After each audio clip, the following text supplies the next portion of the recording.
Captain Jake Morrison floated in front of the main screen of his ship, watching numbers scroll past faster than he could read them.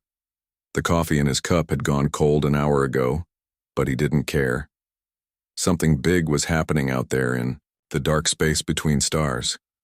Captain, you need to see this. Dr. Lisa Grant pushed herself over from her workstation. Her dark hair was messy from running her hands through it, which she always did when she found something exciting. These energy readings don't match anything in our database. Jake took the data pad from her and frowned at the squiggly lines on the screen. He was a good ship captain, but science wasn't his strong point. What am I looking at, Doc? Something that shouldn't exist, Lisa said.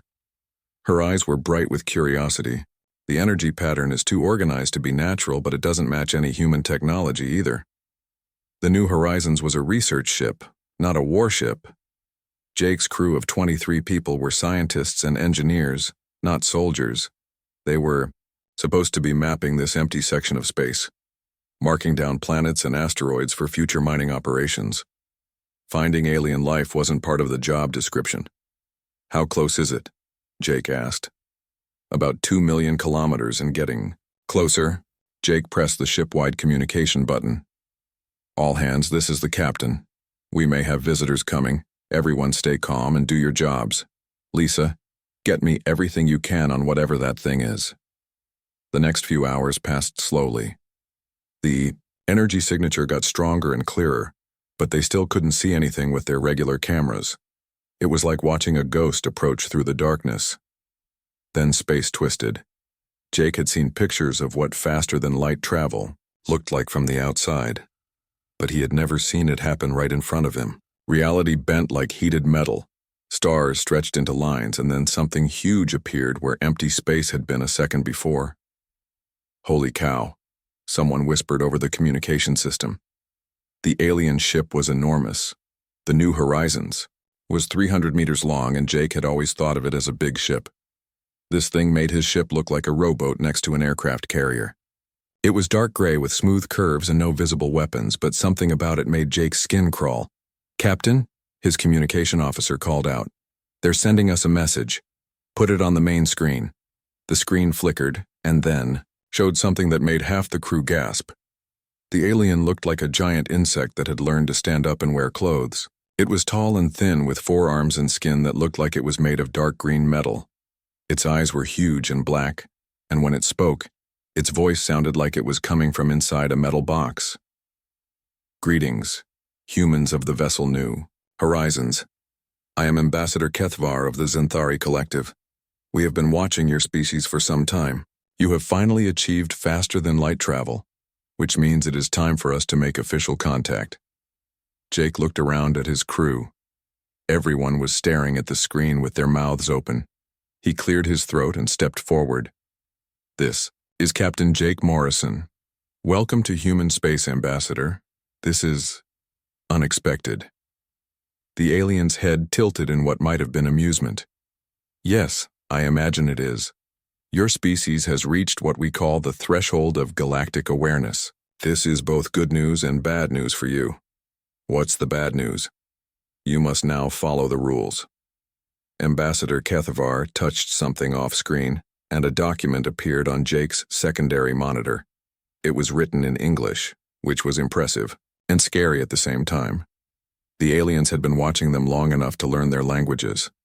The Juvenile Species Accords, the ambassador continued, outline the restrictions that all young species must follow for the safety of everyone in the galaxy. Please review them carefully.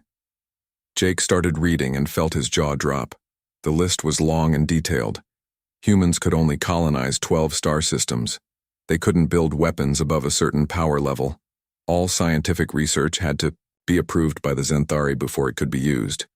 Humans couldn't explore beyond a small section of space without permission. The worst part was the tone. The document talked about humans like they were dangerous children who couldn't be trusted with sharp objects. You're kidding, Jake said out loud before he could stop himself. I assure you, Captain Morrison, the collective does not joke about galactic security. Your species shows concerning levels of aggression and unpredictability. These restrictions are necessary to prevent you from harming yourselves or others. Jake read more of the document. They wanted humans to give up most of their space exploration. They wanted to control human science and technology. They wanted to turn humanity into a pet species that stayed in its cage and didn't bother the grown-ups. Lisa floated over to him and whispered, "Captain, this is incredible. First contact with an advanced alien civilization. Think about what we could learn from them." Jake looked at her, then back at the alien on the screen. Ambassador Kethvar was waiting patiently, probably expecting humans to be grateful for the opportunity to join galactic civilization. Instead, Jake felt something that his grandmother would have recognized. It was the same feeling his great-grandfather had gotten when someone told him he couldn't fly across the Atlantic Ocean. The same feeling his ancestors had gotten when they were told they couldn't go to the moon, couldn't split the atom, couldn't map the human genome. It was the feeling humans got when someone told them what they couldn't do. Jake's mouth slowly curved into a smile. It wasn't a friendly smile. It was the kind of smile that had made smart people nervous about humans for thousands of years. "Well, Ambassador," Jake said, his voice calm and polite, "that's very interesting. You might want to sit down for humanity's official response." The alien's head tilted again, but this time it seemed confused rather than amused. Jake was still smiling as he started composing a message to Earth. This was going to be fun. President Maria Santos stared at the holographic display showing Ambassador Kethvar's insectoid face. The alien had been talking for 20 minutes about galactic law and species development protocols. Every word made her want to throw something. "So, let me understand this correctly," Maria interrupted. "You've been watching us for decades without introducing yourselves, and now you want to put us in a box?" The emergency meeting room deep under the White House was packed with the most important people on Earth. General Ryan Cooper sat at her right. His jaw clenched so tight she could hear his teeth grinding. Dr. Elena Rodriguez, the world's smartest physicist, was taking notes on a tablet, but her face showed barely controlled anger. "The restrictions are for your own good," Ambassador Kethvar replied through the communication link. "Young species often destroy themselves without proper guidance." Maria looked around the room. The British Prime Minister was shaking his head. The Chinese Premier was whispering angrily to his advisors. The Russian President looked like he wanted to declare war on the entire galaxy. "Thank you, Ambassador," Maria said in her most diplomatic voice. "We'll need time to discuss this with our people, and of course, the collective understands that acceptance of reality can take time for younger species. We will monitor your compliance beginning immediately." The screen went dark. For a moment, nobody spoke. Then General Cooper exploded. "Monitor our compliance? Who do these bugs think they are?" "Ryan," Maria warned, but she felt the same way. The alien restrictions weren't just insulting. They were designed to keep humanity small and weak forever. Dr. Rodriguez cleared her throat. "I've been analyzing their technology during the conversation. Their ship is impressive, but it's built for safety, not innovation. They've optimized everything to avoid risk." "What does that mean?" asked the German Chancellor. "It means they're scared," Elena explained. "Their whole civilization is built around not taking chances. They probably haven't had a real breakthrough in centuries." Maria felt something click in her mind. "They're not trying to protect us from the galaxy. They're trying to protect the galaxy from us." The room went quiet as everyone processed that idea. "They're afraid of what we might do if we don't follow their rules," Maria continued. "Afraid we might come up with something they haven't thought of." General Cooper leaned forward. "So what do we do about it?" Maria had been thinking about that since the moment the alien transmission ended. Every instinct told her to fight, but they were dealing with a civilization that had been traveling between stars for thousands of years. A direct military confrontation would be suicide. "We do what humans do best," she said. "We cheat." She stood up and walked to the main display. With a few touches, she brought up a classified file that only 5 people on Earth knew existed. "Project Pandora," she announced. "We've been working on it since the first rumors of alien contact started circulating. The idea was simple. If we ever met aliens who were more advanced than us, how could we catch up quickly?" The file showed research facilities, scientists, and technology projects that pushed the limits of human engineering. Most of it had been theoretical until now. "You want to accelerate our entire technological development?" Dr. Rodriguez asked. "I want to do more than that," Maria replied. "I want to do things they think are impossible." The Japanese representative spoke up. "What if they decide we're too dangerous and attack us? Then we make sure we're too dangerous to attack," General Cooper said grimly. Maria nodded. "Elena, I'm putting you in charge of the science side. Ryan, you handle military applications. I want every government represented here to contribute resources and personnel." "What's our timeline?" Elena asked. 6 months, Maria said. "That's how long I think we have before they lose patience with us." 6 months to match technology they've had for millennia? The French president asked. "That's impossible." Maria smiled. It was the same smile Captain Morrison had worn when talking to the aliens. Impossible is a human specialty. Over the next hour, they worked out the details. Every major nation would contribute to the project. Resources would be shared freely. The best minds on Earth would work together on problems that had never been solved. The meeting was ending when Maria's phone buzzed with a priority message. It was from her science advisor, forwarding something from deep space. "Captain Morrison is requesting permission to extend his mission," she read aloud. "He says his crew wants to do some unauthorized research." General Cooper raised an eyebrow. "What kind of research?" Maria read the rest of the message and started laughing. It wasn't a happy laugh. It was the kind of laugh that meant someone was about to do something incredibly dangerous and probably stupid. "He wants to test whether alien monitoring technology can track ships that don't use conventional faster-than-light drives." "We don't have non-conventional drives," Dr. Rodriguez pointed out. "We do now," Maria said, showing them the technical specifications Morrison had attached. "Apparently, Dr. Grant and the New Horizons engineering team have been busy." The room erupted in excited chatter. Elena was already pulling up the specifications on her tablet, her eyes growing wider as she read. "This is brilliant," she whispered. "Completely insane, but brilliant." Maria looked around the room at the leaders of the world's most powerful nations. A few hours ago, they had been dealing with normal problems like economics and climate change. Now they were planning to defy an alien empire that controlled thousands of worlds. "Any objections to Operation Moonshine?" she asked. Nobody raised a hand. "Then let's show these aliens what happens when you tell humans they can't do something." As the meeting broke up, Maria sent a reply to Captain Morrison.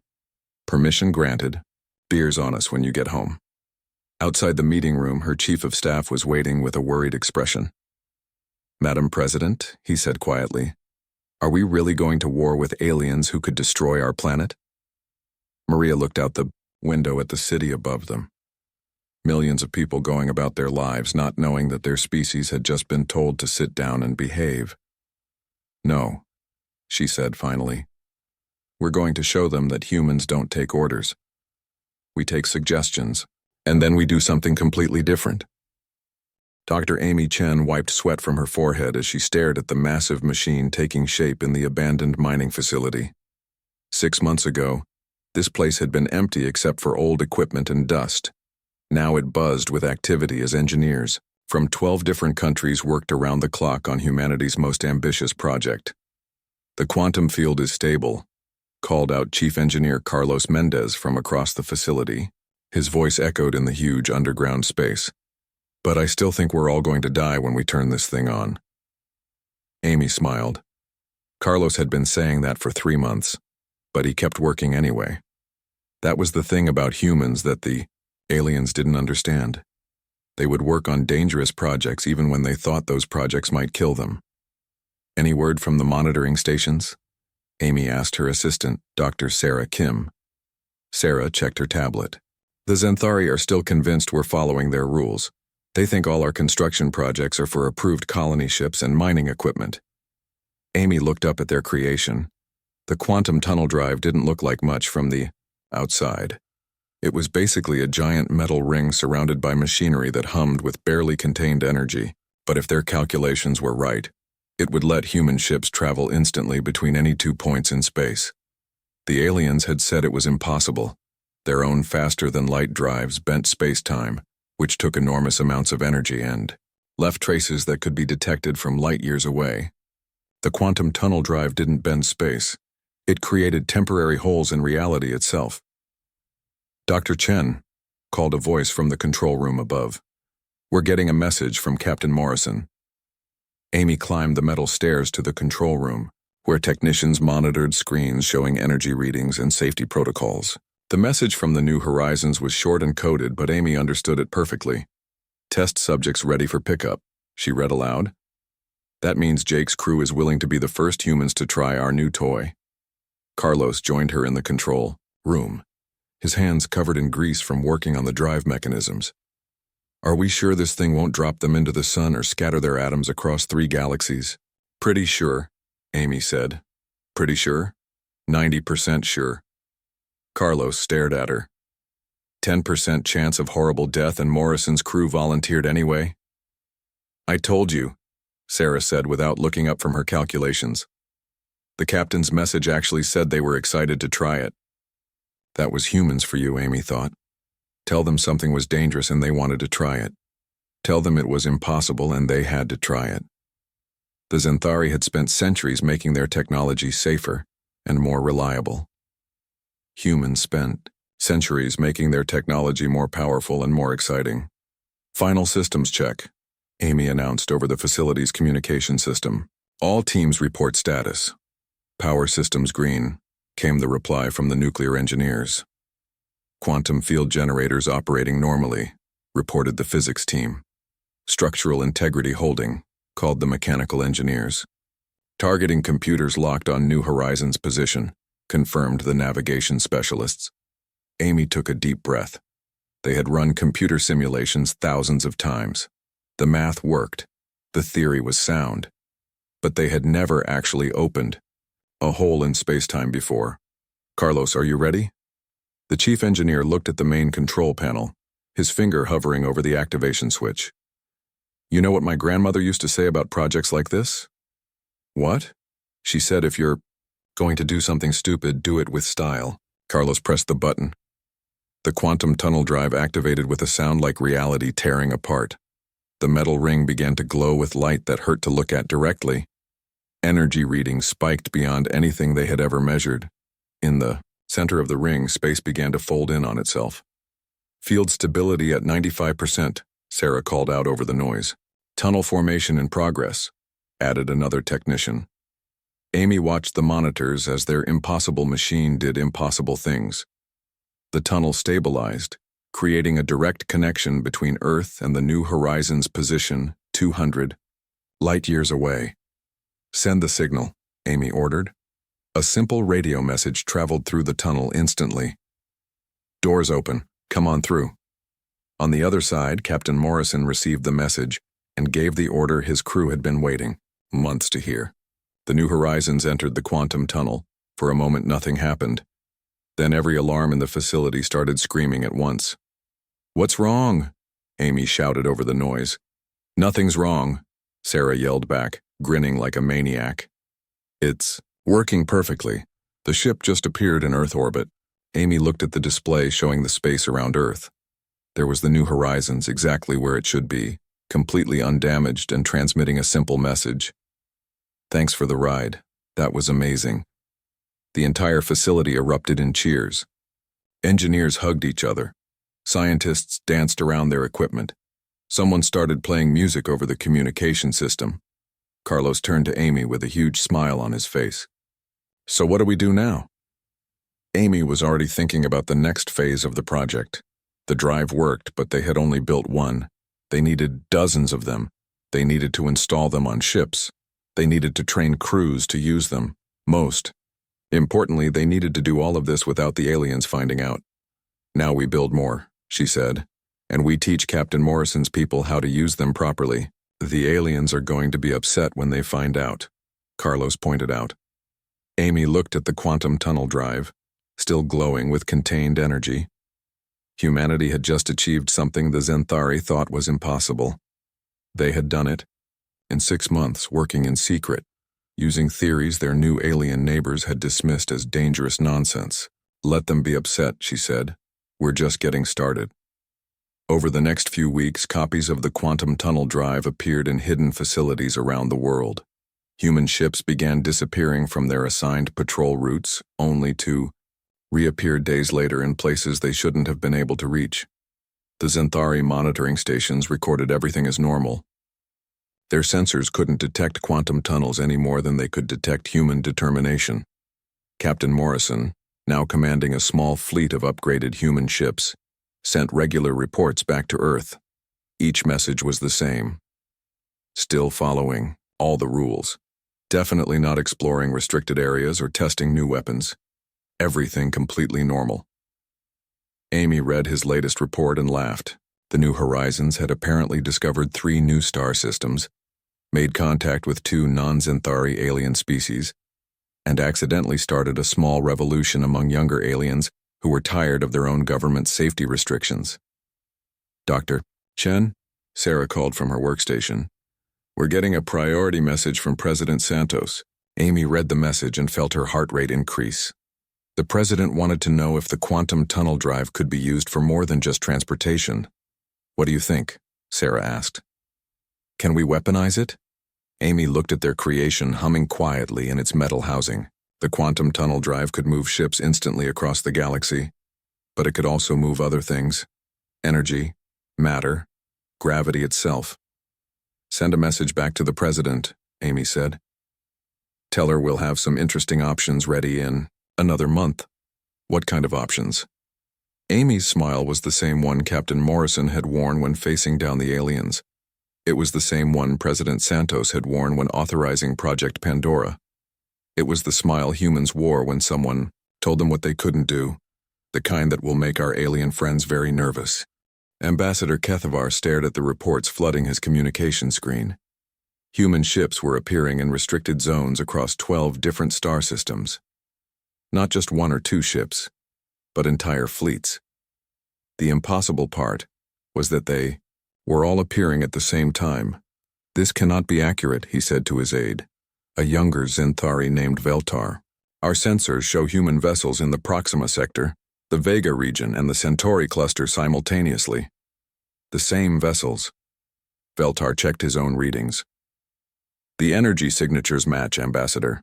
It appears to be the same ships in multiple locations. Kethavar felt something he hadn't experienced in centuries. Confusion. The Xanthari had been monitoring human space for 6 months. Their sensors detected every human ship movement. The primitive species had been following the restrictions perfectly, building only approved colony ships and mining equipment. Contact the human leadership immediately, he ordered. Minutes later, President Santos appeared on his screen. She looked calm and relaxed, which somehow made Kethavar more nervous. Ambassador, she said pleasantly, what can I do for you? Your ships are violating the juvenile species accords, Kethavar said, trying to keep his voice steady. They are present in restricted zones throughout this sector. Which ships? President Santos asked. Kethavar consulted his reports. The vessels New Horizons, Spirit of Defiance, Hold My Beer, and 17 others are simultaneously present in areas forbidden to your species. President Santos smiled. It was not a reassuring smile. I'll have to check with our Space Command about that. Perhaps there's been some kind of misunderstanding.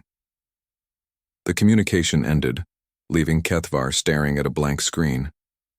In his 300 years of diplomatic service, he had never encountered a species that responded to accusations with such casual indifference. On the other side of the galaxy, Admiral Kate Foster was having the time of her life. Her flagship, the Spirit of Defiance, had just completed its 3rd impossible journey in 1 day. Using the quantum tunnel drive, her fleet could appear anywhere in known space instantly and without warning. Admiral, called Commander Lisa Park, from her ship, the Hold My Beer. The aliens are sending enforcement fleets to intercept us. Kate looked at her tactical display. Xanthari ships were moving toward human positions from multiple directions, but they were using conventional faster-than-light drives. They would take hours to reach the places where human ships had been detected. All ships, prepare for demonstration. Protocol, Kate ordered. The demonstration protocol was something the human engineers had developed specifically for this moment. Instead of using the quantum tunnel drive to travel, they would use it to create localized space-time distortions. Target the lead Zenthari vessel, Kate continued. Let's show them what humans consider a polite warning. Commander Park's ship activated its quantum tunnel drive. But instead of opening a tunnel for travel, it created a small gravitational anomaly directly in front of the approaching alien fleet. The anomaly lasted for only seconds, but it was enough to bend the aliens' energy weapons back toward their own ships. The Zenthari fleet stopped moving forward. They're requesting communication, reported Kate's communication officer. Put them through. The alien fleet commander appeared on screen. He looked exactly like Ambassador Kethvar, except his carapace was decorated with military markings. Human vessels, the commander said. You are using technology that violates galactic law. Cease your activities immediately. What technology? Kate asked innocently. We're just conducting research missions in international space. Your ships appear to be teleporting instantaneously between star systems. Such technology is impossible and dangerous. Kate exchanged glances with her crew. Are you saying we can't do something because it's impossible? The alien commander paused. The physics of your apparent transportation method would require energy, output beyond what your species should possess. Should possess according to who? According to galactic standards established over thousands of years by civilizations far more advanced than yours. Kate's smile was sharp as a knife. Commander, let me explain something about humans. When someone tells us something is impossible, we take that as a challenge. When someone tells us we're not advanced enough to do something, we take that personally. She gestured to her tactical officer, who activated the quantum tunnel drive, again. This time the spirit of defiance opened a tunnel directly to the Zenthari home system, 300 light-years away. Admiral, her navigation officer reported, tunnel stable and locked onto Zenthari Prime. Kate opened a communication channel that would broadcast to every Zenthari facility in their home system. Attention, Zenthari Collective, she said calmly. This is Admiral Kate Foster of the Human Space Fleet. We received your memo about limitations. Here's our response. Through the quantum tunnel, Kate transmitted the complete technical specifications for the quantum tunnel drive, along with video, footage of human ships appearing and disappearing across the galaxy. The message included humanity's revised colonization plans, which now involved exploring every star system within 500 light-years of Earth. The reaction from the Zenthari homeworld was immediate and panicked. Government officials began broadcasting emergency messages. Military commanders demanded explanations. Scientists insisted that what they were seeing was impossible. Back in human space, Ambassador Kethvar was receiving frantic communications from his superiors. The Zenthari High Council was in emergency session, trying to understand how a species they had dismissed as primitive had developed technology beyond their own understanding.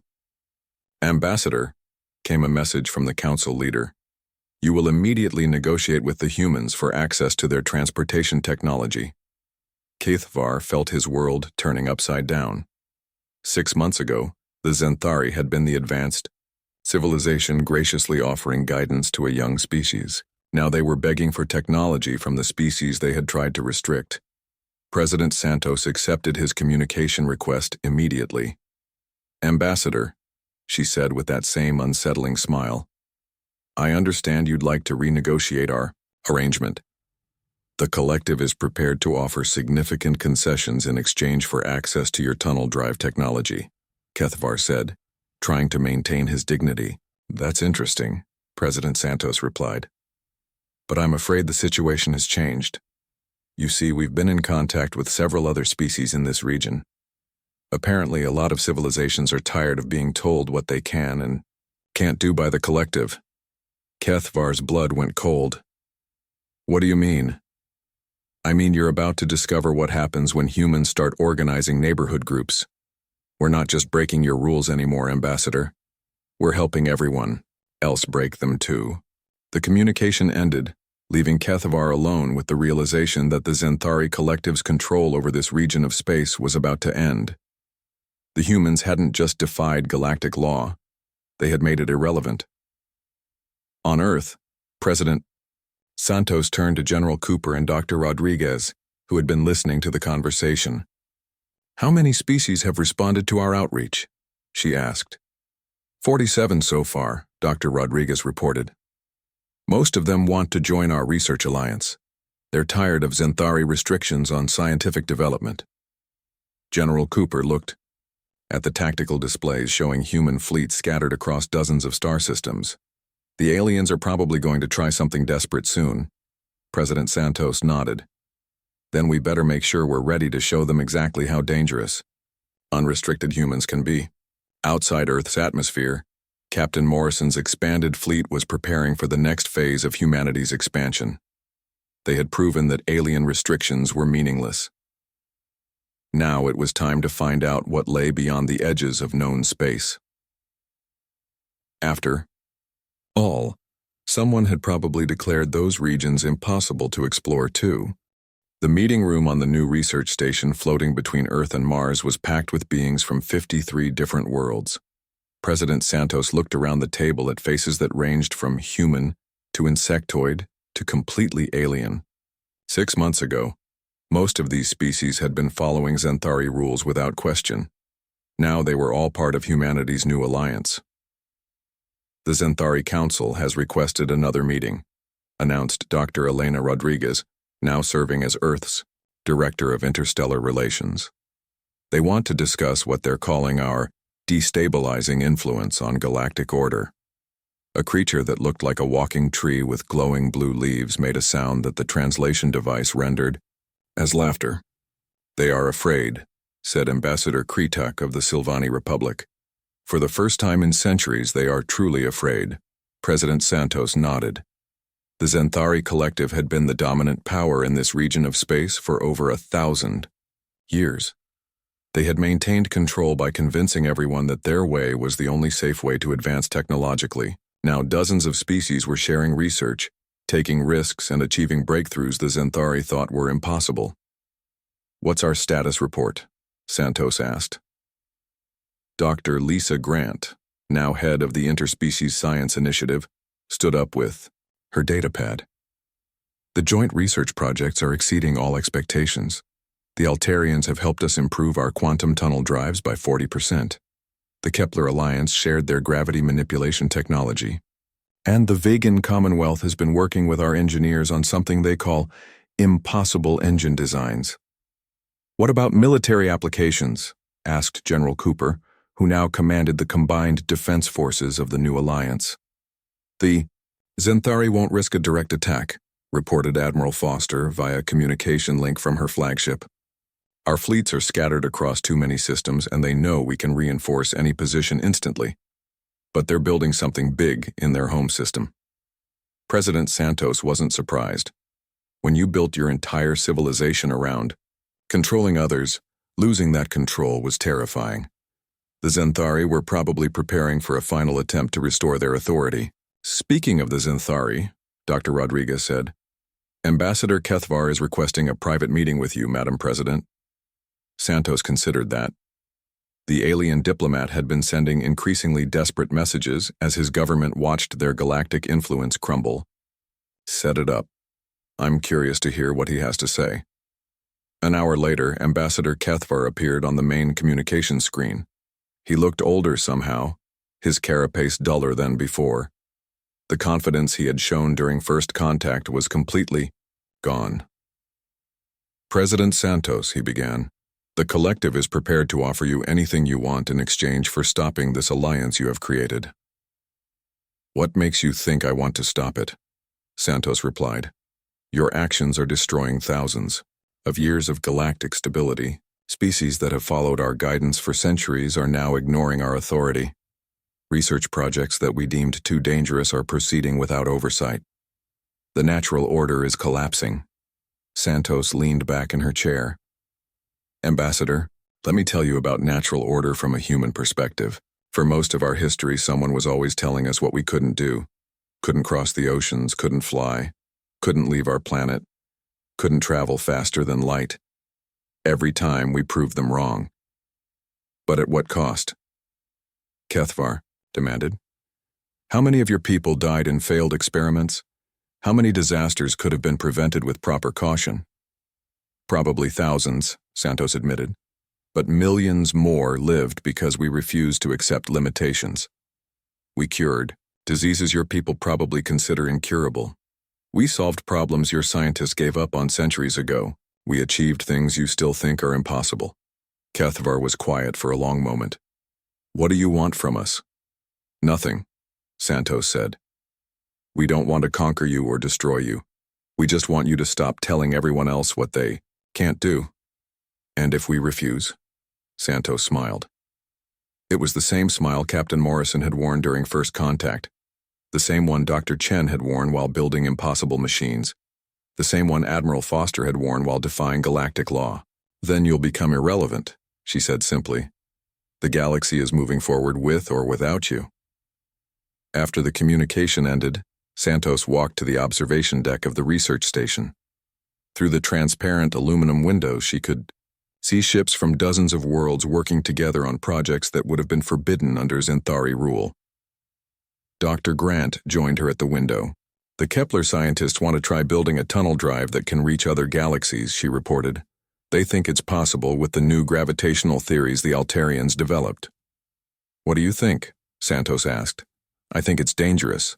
Unprecedented and completely insane, Lisa replied. I also think we should definitely try it. That was the difference between humans and the Zenthari, Santos realized. When faced with something dangerous and unprecedented, the aliens tried to prevent it. Humans tried to figure out how to do it safely. Any word from Captain Morrison? Santos asked. He's exploring the edge of the galaxy with a mixed crew of humans and aliens. Last report said they found something interesting in the dark space between galaxies. Santos wasn't surprised. Jake Morrison had volunteered for the most dangerous mission their new alliance had attempted, mapping the unexplored regions beyond Kinone space. His crew included volunteers from a dozen different species, all of them excited about the possibility of discovering something completely new. A month later, the research station received a message that changed everything. Captain Morrison's voice came through clearly despite the enormous distance. This is the New Horizons calling home, he said. We've made contact with another galaxy. Turns out there are civilizations out there that make the Zenthari look like children playing with toys. And guess what? They've been waiting for someone crazy enough to visit them. The message continued with technical data and images of structures that defied understanding. An entire galaxy of species that had moved beyond the limitations the Zenthari considered absolute. President Santos called an emergency meeting of the Alliance Council. When she explained what Morrison had discovered, the room erupted in excited discussion. Species that had spent centuries following safety protocols were suddenly talking about mounting expeditions to other galaxies.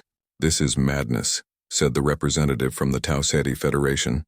We barely understand our own galaxy. That's exactly why we should go, replied Ambassador Kretak. Understanding comes from exploration, not from staying home. The Amodio was unanimous. The Alliance would support humanity's next impossible project, establishing contact with civilizations in other galaxies. As the meeting ended, Santos received a final message from Ambassador Kethvar. The Zenthari Council had made their decision. Rather than fight the Alliance, they wanted to join it. We have spent too long trying to prevent disasters, Kethvar's message read. Perhaps it is time to cause some progress instead. Santos smiled as she composed her reply. Welcome to the neighborhood, Ambassador. Fair warning, we're about to do something your people will definitely consider impossible. 3 years later, Dr. Elena Rodriguez stood in the command center of humanity's first intergalactic research station. Through the quantum tunnel viewing portal, she could see the spiral arms of the Andromeda Galaxy growing larger as their expedition approached. Still think this is crazy? Asked Captain Morrison, now promoted to Admiral and commanding the Joint Fleet. Absolutely. Elena replied. That's why I volunteered. Behind them, engineers from 40 different species worked together on technology that combined human innovation with alien knowledge. They were about to become the first beings in their galaxy to make contact with another galaxy's civilizations. Admiral, called the communication officer, we're receiving a transmission from Andromeda. It's in multiple languages, including English. The message was simple. Welcome, travelers. We've been watching your progress with great interest. We have much to discuss. Admiral Morrison looked at the mixed crew of humans and aliens preparing for humanity's greatest adventure yet. Well, he said, I guess it's time to find out what happens when you tell an entire galaxy that something is impossible. The expedition continued toward Andromeda, carrying with them the human philosophy that had changed their corner of the universe. When someone says you can't do something, the proper response is hold my beer and then do something even more impressive.